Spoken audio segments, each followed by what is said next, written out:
എല്ലാം ഇന്നും ഇപ്പത് ഈ ടി വിയിൽ ഇട്ടാൽ നമ്മൾ ഇങ്ങനെ ആദ്യം കാണുന്ന പോലെ നമ്മൾ കണ്ടിരുന്ന് നമ്മൾ എൻജോയ് ചെയ്യും.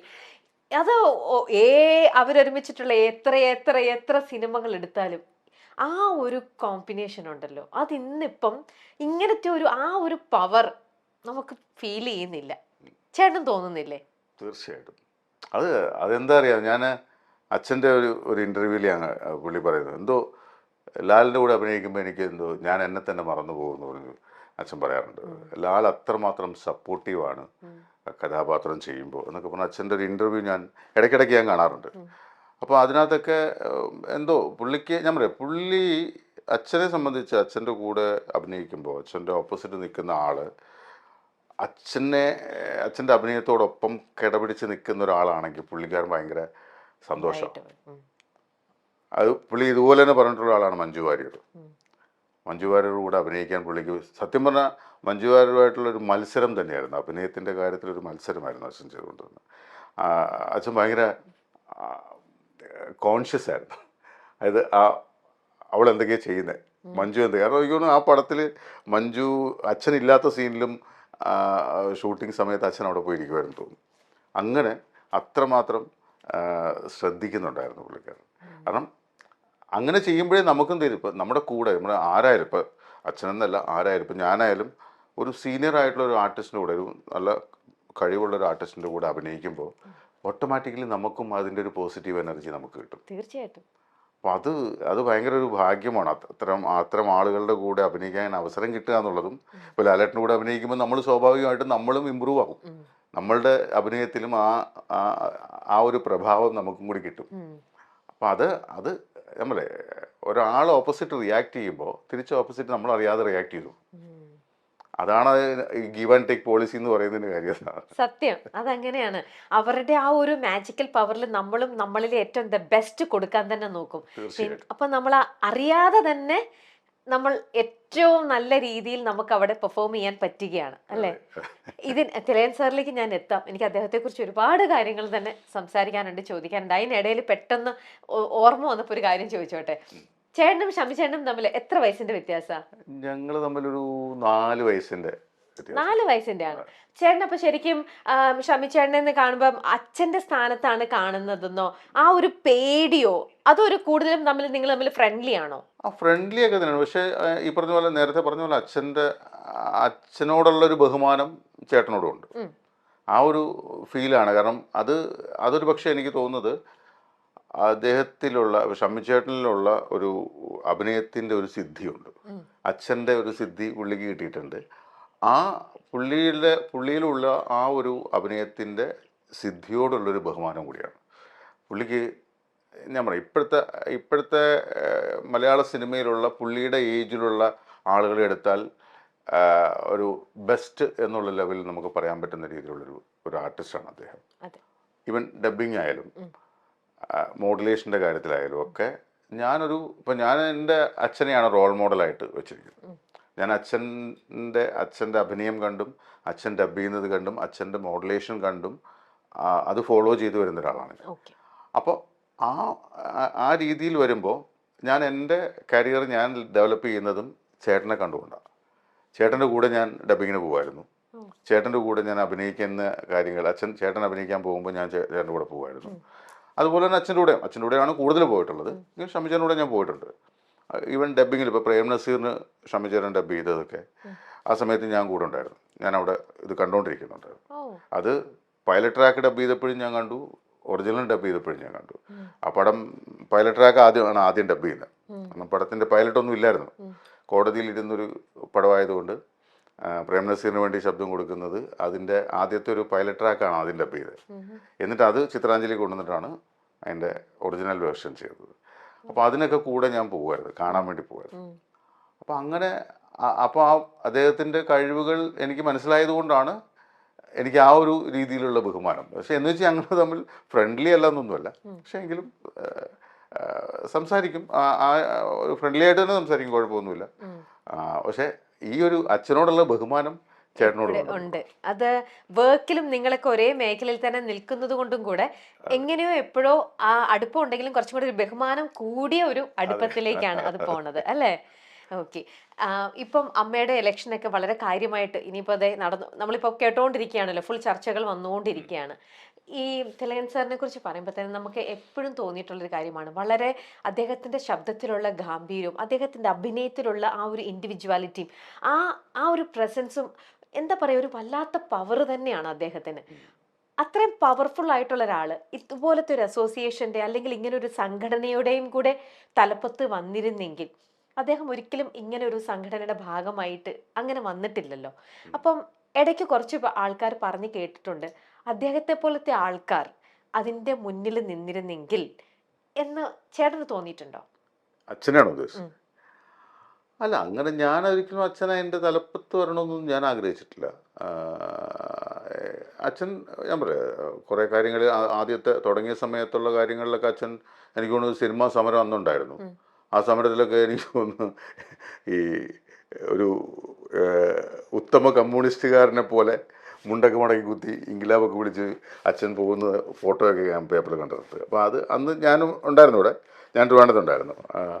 അന്ന് ഒരു വലിയ പ്രശ്നങ്ങളൊക്കെ ഉണ്ടായതാണ്. അപ്പോൾ അന്നൊക്കെ പുള്ളിക്കാരൻ ഈ പറഞ്ഞ പോലെ അമ്മയുടെ ഇതിന് വേണ്ടിയിട്ട് ആ സമരത്തിനുമൊക്കെ ഇറങ്ങിയ ഒരാളാണ്. പക്ഷേ അങ്ങനെ ഒരു നേതൃനിരയിലേക്കൊന്നും വരണമെന്നും അങ്ങനെ വന്നാൽ എങ്ങനെ ഇരിക്കുമെന്നൊന്നും ഞാൻ ചിന്തിച്ചിട്ടില്ല. ഇപ്പോൾ ഈ ആണോ? ചോദ്യം ചോദിച്ചപ്പോഴാണ് ഞാൻ അതിനെക്കുറിച്ച് ശരിക്കും നിങ്ങള് ആലോചിക്കുന്നത്. ശ്രമിച്ചായിട്ടോ നിങ്ങളൊന്നും സംസാരിച്ചിട്ടില്ല അങ്ങനെ? ഇല്ലില്ല, അങ്ങനെയൊന്നും ഒരിക്കലും അമ്മയുടെ തലപ്പത്ത് വരണമെന്നോ അല്ലെങ്കിൽ അമ്മ സംഘടനയെ നിയന്ത്രിക്കുന്ന രീതിയിലേക്ക് വരണമെന്നൊന്നും ഞാൻ ആലോചിച്ചിട്ടില്ല. പിന്നെ അച്ഛൻ്റെ മനസ്സിലുള്ള കാര്യങ്ങളൊക്കെ അച്ഛൻ തുറന്നു പറയാറുണ്ട്.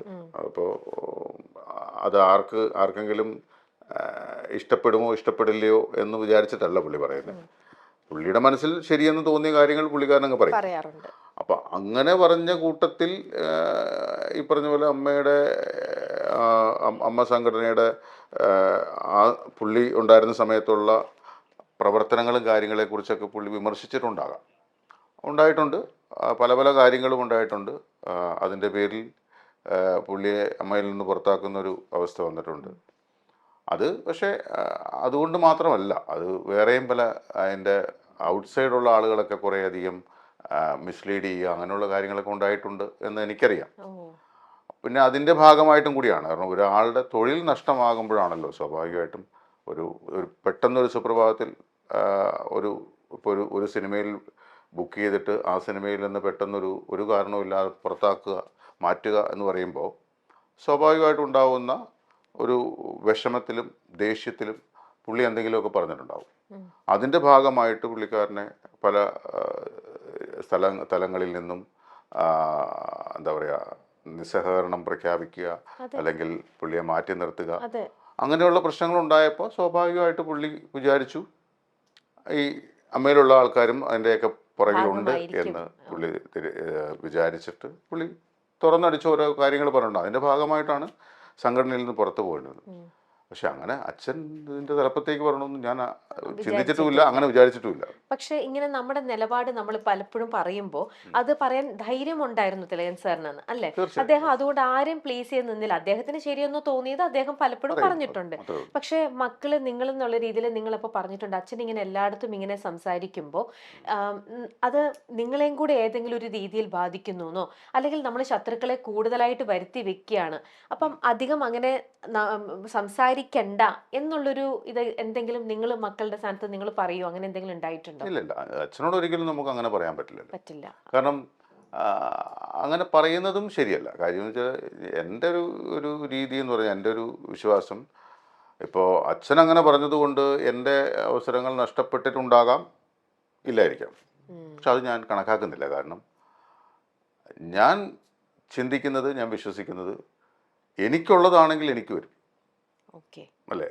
എനിക്കുള്ളപ്പോൾ ഞാൻ അതിന് ഉദാഹരണം പറയുന്നത് ഇത്രയേ ഉള്ളൂ. ഓരോ അരിയിലും അത് കഴിക്കേണ്ടവൻ്റെ പേര് എഴുതി വെച്ചിട്ടുണ്ട്. അങ്ങനെ വിശ്വസിക്കുന്ന ഒരാളാണ് ഞാൻ. അപ്പോൾ എനിക്കുള്ളത് എനിക്ക് വരുമ്പോൾ അച്ഛൻ അങ്ങനെ പറഞ്ഞതുകൊണ്ട് എന്നെ ഏതെങ്കിലും അത് അയാളുടെ മോനല്ലേ അതുകൊണ്ട് വേണ്ട എന്ന് തീരുമാനിച്ചിട്ടുണ്ടെങ്കിൽ ഓക്കെ, അതെനിക്കുള്ളതല്ല, അത്രേ ഉള്ളൂ. ഞാൻ അങ്ങനെ ചിന്തിക്കുന്നുള്ളൂ. നമ്മുടെ കിരീടം സിനിമയില് തിലകൻ ചേട്ടൻ പറയുന്നുണ്ട്, നിന്റെ അച്ഛനാടാ പറയുന്നത് കത്തി താഴെ ഇടണമെന്ന് പറയുന്ന ഒരു സീനുണ്ടല്ലോ. അപ്പം അതൊക്കെ നമ്മളിങ്ങനെ കാണുമ്പോഴത്തേക്ക് അതൊക്കെ ഒരു അച്ഛൻ എത്ര ഇമോഷണൽ ആയിട്ട് അവിടെ പറയുന്ന ഒരു ഡയലോഗാണ്. ഇതുപോലത്തെ എന്തെങ്കിലും ഒരു സീക്വൻസ്, എന്തെങ്കിലും ഒരു ഡയലോഗ് നിങ്ങളുടെ അടുത്ത്, ഇപ്പൊ എനിക്ക് ചോദിക്കുമ്പോൾ ശോഭിച്ചേട്ടൻ്റെ അടുത്തോ ഷമിച്ചേട്ടൻ്റെ അടുത്തോ നിങ്ങളുടെ അടുത്ത് എന്തെങ്കിലും പറഞ്ഞ അവിടെ അച്ഛന്റെ ആ ഒരു രൂപം ഒന്ന് പറയാവോ? ഇല്ല, അങ്ങനെ കത്തി താഴെ ഇടാന്നുള്ളതല്ല, പക്ഷെ ആ അച്ഛന്റെ പവറിൽ നിന്ന് പറയില്ലേ, മക്കളുടെ അടുത്ത് ചീത്ത പറയാ, അല്ലെങ്കിൽ എടാ നിന്റെ അച്ഛനാടാ പറയുന്നത് നിന്നോട് അത് നീ അത് ചെയ്യേ, അങ്ങനെ അല്ല എന്തെങ്കിലും. അത് അച്ഛൻ നമ്മളോട് സ്ഥിരം പറയാറുള്ളൂ അല്ലേ. ഇപ്പം ഞാൻ പറയട്ടെ, ഇപ്പം ഞാൻ അച്ഛൻ ഞാൻ പഠിച്ചുകൊണ്ടിരുന്ന സമയത്ത് അച്ഛനിങ്ങനെ ഷൂട്ടിംഗ് ആയിട്ട് തിരക്ക് പോകുന്ന സമയത്തൊക്കെ നമ്മൾ മാസത്തിന് ചിലവ് പൈസ വേണമല്ലോ. അപ്പോൾ ഇത് വാങ്ങിക്കാനായിട്ട് അച്ഛനെ വിളിക്കുമ്പോൾ അച്ഛൻ ചിലപ്പോൾ കോഴിക്കോടായിരിക്കും, ചിലപ്പോൾ ഊട്ടിയിലായിരിക്കും, അല്ലെങ്കിൽ ചിലപ്പോൾ ഒറ്റപ്പാലത്തായിരിക്കും, അങ്ങനെ എവിടെയെങ്കിലുമൊക്കെ ആയിരിക്കും. അപ്പോൾ ഞാൻ എറണാകുളത്ത് നിൽക്കുന്ന സമയത്ത് ഞാൻ ചിലപ്പോൾ വിളിക്കുമ്പോൾ അച്ഛൻ ട്രിവാൻഡ്രത്തായിരിക്കും. അപ്പോൾ അച്ഛനെ കാണാനായിട്ട് ഞാൻ വരും. ഞാൻ അവിടെ നിന്ന് ബസ്സിലൊക്കെ കയറി ട്രിവാൻഡ്രത്ത് വന്ന് പുള്ളിയോട്, അപ്പോൾ അന്നത്തെ കാലത്ത് വെച്ചാൽ 2000 രൂപയൊക്കെ മതി ഒരു മാസത്തെ ചിലവെന്നത്. 2000 രൂപ ചോദിക്കുമ്പോൾ ഒരു 20,000 രൂപയുടെ വഴക്ക് പറയും, എന്നിട്ട് ഈ 2000 രൂപ തരും. അപ്പോൾ ഇതൊക്കെ നമുക്ക് അത് ഇന്ന ഡയലോഗൊന്നുമില്ല. നമ്മളങ്ങോട്ട് ഞാൻ പറഞ്ഞു ചില സമയത്ത് നമ്മൾ അവിടെ നിന്ന് വന്നിട്ട് പെട്ടെന്ന് പോകാമെന്നൊക്കെ വിചാരിച്ചായിരിക്കും വരുന്നത്. പക്ഷെ ഒരു 6 മണിക്കൂർ 12 മണിക്കൂറൊക്കെ ഒറ്റ നിന്ന നിപ്പിൽ സംസാരിക്കും അച്ഛനുമായിട്ട്. അത് ഇടയ്ക്ക് ഭക്ഷണമൊക്കെ കഴിക്കും, ഇടയ്ക്ക് അവിടെ പോയി ആഹാരമൊക്കെ കഴിച്ചിട്ടൊക്കെ വന്നിട്ട് പിന്നെയും സംസാരിക്കും. അപ്പോൾ ഈ സംസാരിക്കുന്ന അവിടെ അച്ഛൻ ബെഡിൽ ഇങ്ങനെ കിടക്കും, ഞാൻ അവിടെ നിൽക്കുമായിരിക്കും. ചിലപ്പോൾ എനിക്ക് തോന്നിയാൽ ഒരു കസേര വലിച്ചിട്ട് ചിലപ്പോൾ കസേര ഇരുന്നുകൊണ്ട് അച്ഛനോട് സംസാരിക്കും. ഈ സംസാരിക്കുന്നത് മുഴുവൻ പല പല കാര്യങ്ങളാണ്. നമ്മുടെ പേഴ്സണൽ കാര്യങ്ങളുണ്ടാവും, സിനിമാ കാര്യങ്ങളുണ്ടാവും, അങ്ങനെ പല പല കാര്യങ്ങൾ സംസാരിക്കും. ആ സംസാരിക്കുന്നതെല്ലാം ചിലപ്പോൾ വഴക്കായിട്ടായിരിക്കും പറയുക, ചിലപ്പോൾ നമുക്ക് ഉപദേശമായിട്ടായിരിക്കും തരിക, അതല്ലെങ്കിൽ ജനറലി ഉള്ള കാര്യങ്ങളൊക്കെ പറയും. അങ്ങനെ ഒരുപാട് കാര്യങ്ങൾ പറയും. പക്ഷെ അതിനകത്തൊരു പ്രത്യേകിച്ച് ഇപ്പോൾ ഈ പറഞ്ഞ പോലെ അച്ഛനാടാ പറയുന്നത് കത്തി താഴെട എന്ന് പറയുന്ന രീതിയിലൊരു ഡയലോഗ് നമുക്ക് ഓർത്തിരിക്കാൻ പറ്റില്ല അച്ഛൻ പറയുന്നതായിട്ട്. പക്ഷെ അച്ഛൻ്റെ കൂടെ ഒരു 2 മണിക്കൂർ സംസാരിച്ചാൽ നമുക്ക് ഒത്തിരി കാര്യങ്ങൾ ഒരുപാട് കാര്യങ്ങൾ നമുക്ക് കിട്ടും. നമുക്ക് ഈ പറഞ്ഞ പോലെ ഞാൻ നേരത്തെ പറഞ്ഞില്ലേ അച്ഛനെ ഫോളോ ചെയ്യുന്നതിനാണെന്ന് ഞാൻ പറഞ്ഞു. അപ്പം അച്ഛൻ്റെ അഭിനയത്തിൻ്റെ കാര്യത്തിലും അച്ഛൻ മുഖത്ത് വരുത്തുന്ന എക്സ്പ്രഷൻ്റെ കാര്യത്തിലും അച്ഛൻ്റെ കൂടെ 2 മണിക്കൂർ സംസാരിച്ചാൽ നമുക്ക് കിട്ടും. അതെനിക്ക് മാത്രമല്ല, നമ്മുടെ അച്ഛൻ്റെ കൂടെ അഭിനയിച്ചിട്ടുള്ള പല ആളുകളും ഞാൻ കണ്ടിട്ടുണ്ട്. വെറുതെ ഒരു കാര്യമില്ലാതെ അച്ഛനെ വിളിക്കും, ചേട്ടാ ഞാനൊന്ന് അങ്ങോട്ട് വന്നോട്ടെ, എനിക്ക് വയ്യ, എൻ്റെ നടുവ് വയ്യാതിരിക്കുക, ഒരുപാട് നേരം ഇരുന്ന് സംസാരിക്കാൻ പറ്റില്ല. ഇല്ല, ഒരു 10 മിനിറ്റ് സംസാരിച്ചിട്ട് ഞാൻ പൊക്കോളാം എന്നും പറഞ്ഞ് വരും. വന്നിട്ട് ഒരു 11 മണിയാകുമ്പോൾ വന്നാൽ വൈകുന്നേരം 5 മണിക്കേ പോകത്തുള്ളൂ. ചുമ്മാ അവരോട് സംസാരിച്ചിട്ട് അവർ പറഞ്ഞിട്ട് വെറുതെ ഇങ്ങനെ ചോദിക്കും, ചേട്ടാ ഈ നാടകത്തിലെ മറ്റേ അന്ന് ചേട്ടൻ ആ സമിതിയിലായിരുന്നപ്പോൾ എങ്ങനെയാണ്? ഈ നാടകത്തെക്കുറിച്ച് പറഞ്ഞ അച്ഛന് ഭയങ്കര, നമ്മളിലെ നാഗവല്ലിയുടെ കാര്യം പറയുമ്പോൾ ശോഭനയുടെ ഫേസിൽ മാറ്റം വരത്തില്ല എന്ന് പറഞ്ഞ പോലെ നാടകത്തെക്കുറിച്ച് പറഞ്ഞ അച്ഛൻ പിന്നെ ഭയങ്കരമായിട്ട് വാചാലനാണ്. നാടകത്തിനെക്കുറിച്ചും അന്ന് നാടകത്തിന് പോയതിനെക്കുറിച്ചും അന്നത്തെ നാടകങ്ങളെക്കുറിച്ചും നാടകത്തിന് എന്തൊക്കെ ശ്രദ്ധിക്കണം എന്നുള്ളത്, അഭിനയത്തിൽ എങ്ങനെ എന്തൊക്കെ കാര്യങ്ങൾ ശ്രദ്ധിക്കണം, നാടക സംവിധാനം ചെയ്യുന്നതിന് എന്തൊക്കെ കാര്യങ്ങൾ ശ്രദ്ധിക്കണം, ഇങ്ങനെയുള്ള കാര്യങ്ങളെല്ലാം പുള്ളിയുടെ കയ്യിൽ നിന്ന് വരും. ഇത് കേൾക്കാൻ വേണ്ടിയിട്ടാണ് ഇവർ വരുന്നത് തന്നെ. അപ്പോൾ അതാ അച്ഛൻ്റെ കൂടെ നമുക്ക് സംസാരിച്ചാൽ കുറേ അധികം കാര്യങ്ങൾ നമുക്ക് കിട്ടും. ഞാനിന്ന് എന്തെങ്കിലുമൊക്കെ ആയിട്ടുണ്ടെങ്കിൽ, എന്തെങ്കിലുമൊക്കെ ഇപ്പം ഞാൻ പറഞ്ഞ പോലെ ഈ സിനിമയിൽ അഭിനയിക്കുന്നതായാലും സീരിയലിൽ അഭിനയിക്കുന്നതായാലും അല്ലെങ്കിൽ ഡബ് ചെയ്യുന്നതായാലും എന്തെങ്കിലുമൊക്കെ ഞാൻ അച്ചീവ് ചെയ്തിട്ടുണ്ടെങ്കിൽ അതെല്ലാം അവിടെ നിന്ന് കിട്ടിയതാണ്. അപ്പോൾ അതുകൊണ്ട് അച്ഛൻ ഇങ്ങനെ പറയുന്നു എന്ന് പറയാനായിട്ട് പ്രത്യേകിച്ച് പറയാൻ എല്ലാം പറയാറുണ്ട്. നിങ്ങൾ